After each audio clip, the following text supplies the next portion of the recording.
एक प्रॉफिट, असली प्रॉफिट, नाम के आगे प्रॉफिट लगाने से कोई प्रॉफिट नहीं बन, मैं आपको बता रहा हूं। आज जब कोई रेप करता है, बदनामी करता है परमेश्वर की, अपने चरित्र से हटकर काम करता है, तो लोग ये नहीं कहते ये पादरी, लोग बोलते क्रिश्चियनिटी पे अटैक करते। और परमेश्वर ने मुझे बताया कि मेरे लोगों को पहले से बताना है कि इन लोगों का विरोध मत करना, क्योंकि आज बहुत से इंटरनेट पे धर्मी बने हुए लोग हैं, तो इन लोगों का विरोध मत करना। और मैं आपको बताता हूं कि विरोध किसी को गिरा नहीं सकता, उसका अपना चरित्र, अपना बुरा चरित्र लोगों को गिराता है। विरोध कभी किसी को गिरा नहीं सकता। जितना विरोध इस चर्च ने देखा, किसी ने नहीं देखा यहाँ, लेकिन ये खड़ी है और स्ट्रांग होकर। आपका बुरा चरित्र, आपके बुरे कर्म जो हैं वो आपको गिराते हैं। तो आने वाले समय में तैयार हो जाइए और प्रार्थनाएं कीजिए। सिमसोन ने गधे की जबड़े की हड्डी से 1000 फिलिस्तीनी पुरुषों को मार डाला था। पहले कहां हुआ था? कभी नहीं, कहीं नहीं हुआ था। यरदन को एलिया ने दो भाग कर दिया। पहले कहां हुआ था? नहीं हुआ था।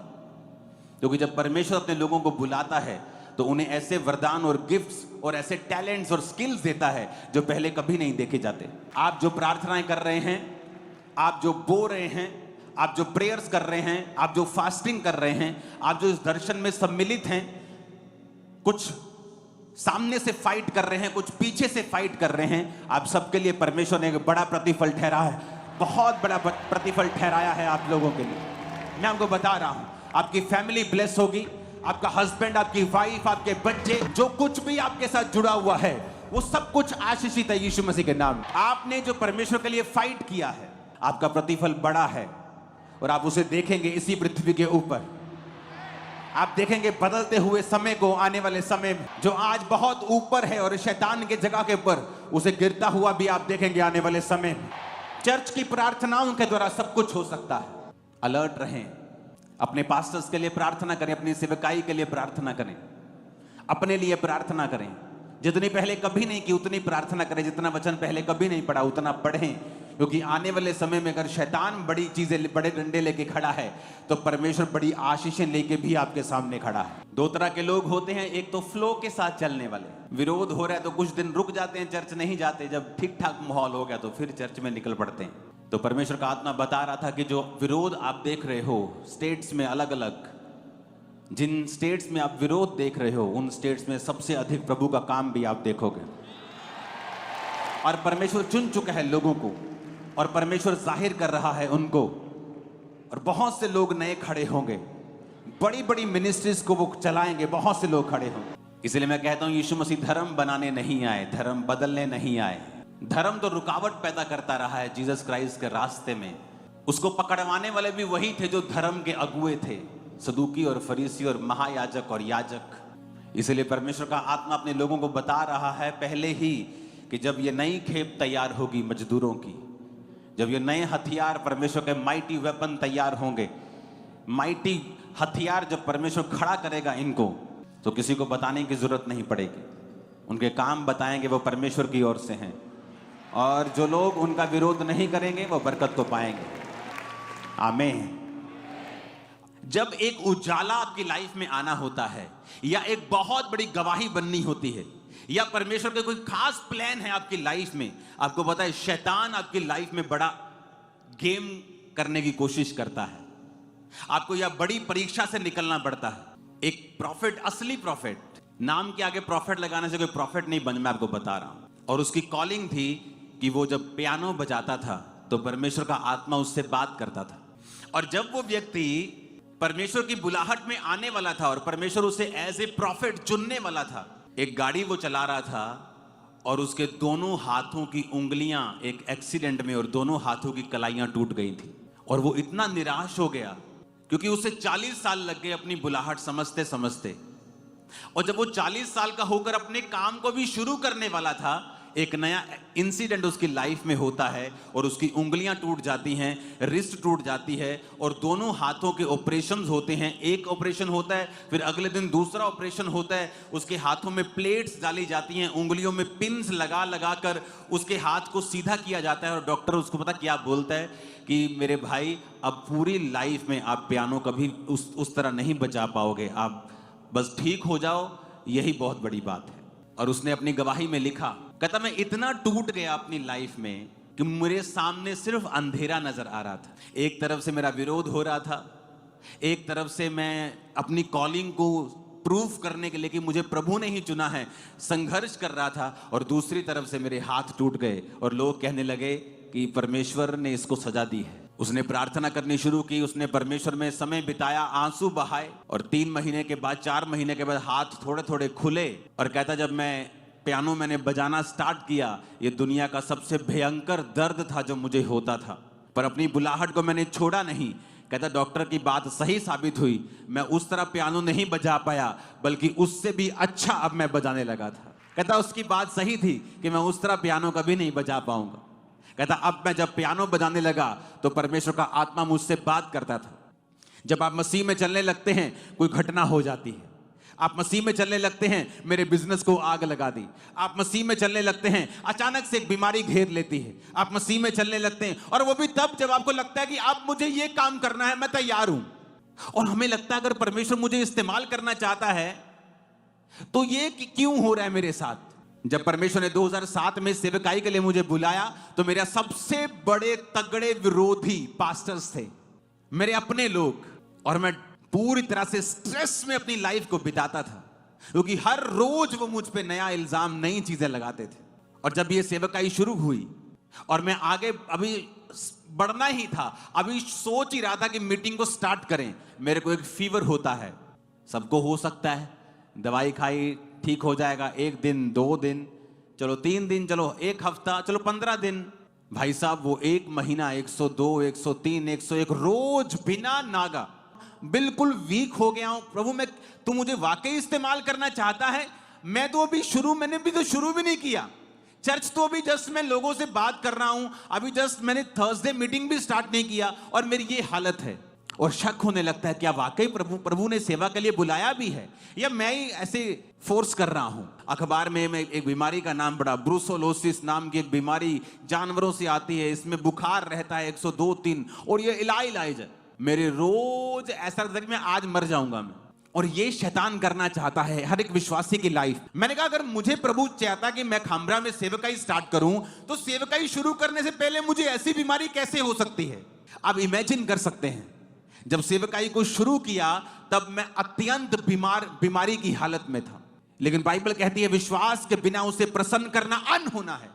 आपने सुना था, मैंने सुना था भविष्यवाणियों के द्वारा कि खुदावंद मुझे इस्तेमाल करेगा। मैंने सारे सरकमस्टेंसेस जो मेरे आसपास है डिनाई कर दिया, बुखार डिनाई कर दिया, सब तकलीफें सब मुश्किलें डिनाई कर दी और छोटी सी सेवकाई शुरू की 3 लोगों के साथ।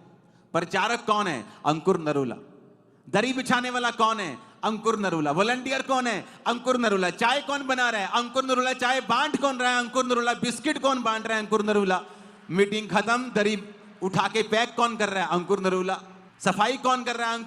सब कुछ मैं ही था चर्च में, और मेरे सामने 3 लोग बैठते थे आगे, और मैं उन्हें इसी शिद्दत से बताता था परमेश्वर के बारे में, प्रीच किया, बाय फेथ करता रहा।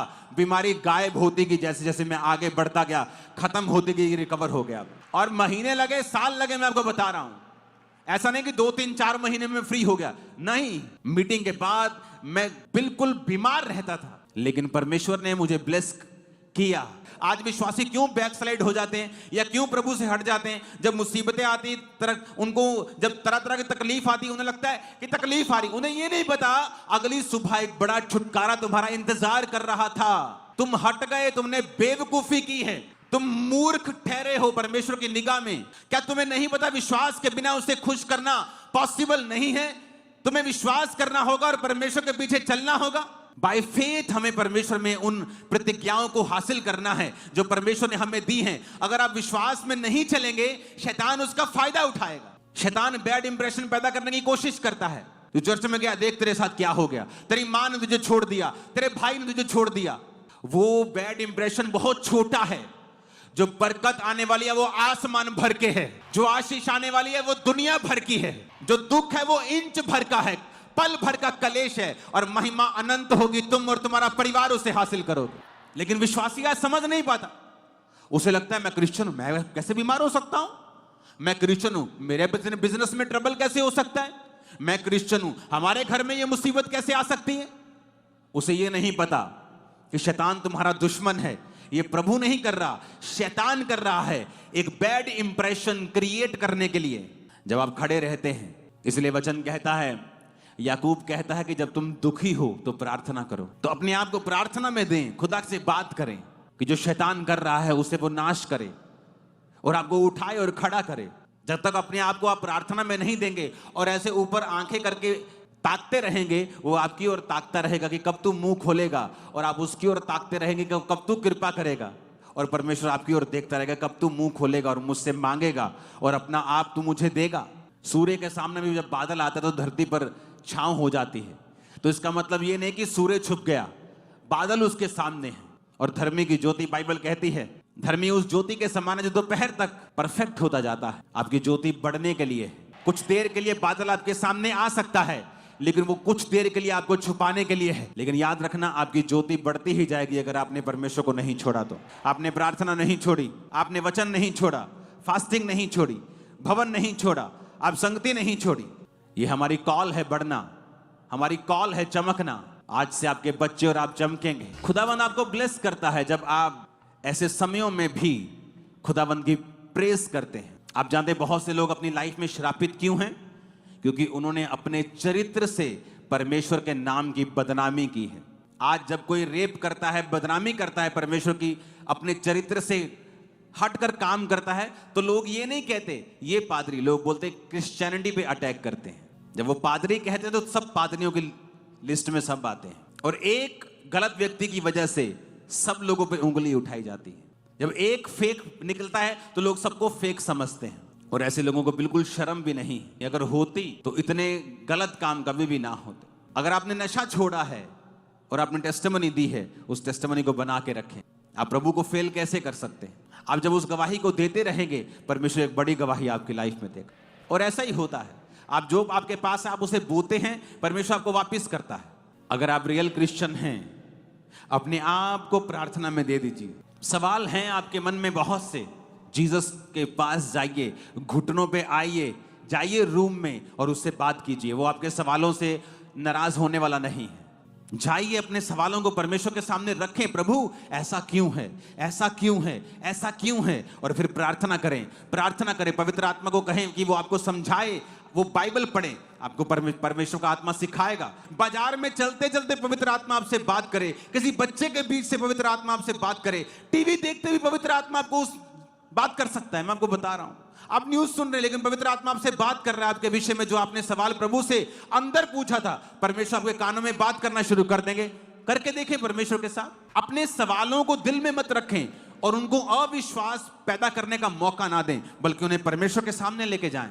बहुत से लोगों की लाइफ में काम नहीं हो रहा, प्रार्थना की कमी, प्रेयर नहीं, फास्टिंग नहीं, चर्च के किसी काम में हिस्सा नहीं, तो आप एक एक्टिव मेंबर नहीं हैं। आप प्रभु के घर में लगाए जाते हैं, रोपे जाते हैं, वहीं बोए जाते हैं और वहीं बढ़ते हैं। अगर आप लगाए नहीं गए हैं प्रॉपर, कभी इधर कभी उधर कभी उधर, बाइबल कहती परमेश्वर एक एग्जाम्पल आपको देता है। पौलुस, पतरस, उसने कहा एक एग्जाम्पल की तरह प्रेरितों को फॉलो करो। वो कोई भी हो सकता है, एक व्यक्ति को पकड़ो, उसकी लाइफ को फॉलो करो, पूरी तरह से जुड़ जाओ उस मिनिस्ट्री के साथ, फिर देखो परमेश्वर कितने काम करता है। आज प्रॉब्लम क्या है? उसको भी सुनना है, इसको भी सुनना है, इसको भी सुनना है, इसको भी सुनना है, और रहना किसी का नहीं है। वो एक आत्मिक व्यभिचार है। आदमी कहीं का नहीं पहुंचता, कोई व्यक्ति उसे ड्यूटी नहीं देता, कुछ काम परमेश्वर उसे ढंग का देता नहीं। क्योंकि अगर परमेश्वर आपको काम ढंग का देगा, आप 10 लोगों को सुनते, आप उसी चर्च में कंफ्यूजन पैदा कर देंगे और आसपास के लोगों को भी कंफ्यूज कर देंगे। तो परमेश्वर कहता है पहले मन बनाओ, किसको फॉलो करना है, मन बनाकर फिर उसी चीज को फॉलो करो, उसी मिनिस्ट्री के सारे रूल्स फॉलो करो, वहीं बोना है, प्रार्थना करनी है, सिस्टम समझना है, सेवकाई में आना है। देखो फिर क्या होता है। अलग मसा काम करेगा आपके लाइफ में, पहले कभी नहीं किया, अलग काम करेगा। एक अलग ग्रेस देखिए मैंने उन लोगों के ऊपर जो अपने पास्टर से अत्यधिक प्यार करते हैं, प्रभु से भी करते हैं, सबसे पहले प्रभु से करते हैं, लेकिन अपने पास्टर से भी करते हैं। हालेलुया। बहुत बड़े बड़े काम करने हैं, अब शुरुआत हुई है, अभी तो बहुत बड़े बड़े। मुझे ऐसा लग रहा है कि मैं अभी एक मिशन को स्टार्ट करूंगा। ये मेरे चंद से लोग बैठे हैं जिनसे मैं बात कर रहा हूं कि अभी हमें कुछ करना है, आप मेरी टीम का हिस्सा हो और एक बड़ा काम हमें करना है। जब शैतान कुछ करने की कोशिश करेगा, घबराओगे तो नहीं, सवाल तो नहीं करोगे फालतू के, सवाल तुम करोगे लेकिन फालतू के नहीं। जाओ प्रभु जब मेरी कमेटी ना निकली ना मैं तेन मरना ही छड़ देना। ऐसे विश्वासी भी देखे हैं मैंने। हालेलुया। उन्होंने लगा प्रभु हैं तो मैंने मरना छाड़ देना। उसको कोई फर्क नहीं। उसको श्रापित करोगे खुद श्रापित होगे, उसको ब्लेस करोगे खुद ब्लेस होगे। और ऐसे ही उसके लोग हैं। हालेलुया। ना तो लोगों की प्रेज से ज्यादा फूलो, ना ही उनके विरोध से डरो। ये च्युइंग गम की तरह है, चबाओ और थूक दो, अंदर निकलने का नहीं। हालेलुया। चाहे वो प्रशंसा हो चाहे वो विरोध हो। कल मैं सारी रात परमेश्वर के साथ था और इंटेंस प्रेयर्स में था। आज मीटिंग हो गई लेकिन आगे क्या, आगे फिर वही प्रेयर्स।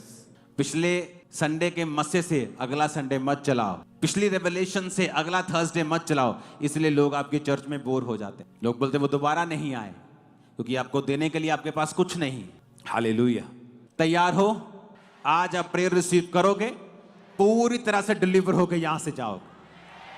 आप, आपके फैमिलीज, आपके बच्चों की स्टडीज, जितने बंधन हैं आप फ्री होके यहां से वापस जा रहे हो। आमीन। ऊंचा चाहिए चर्च।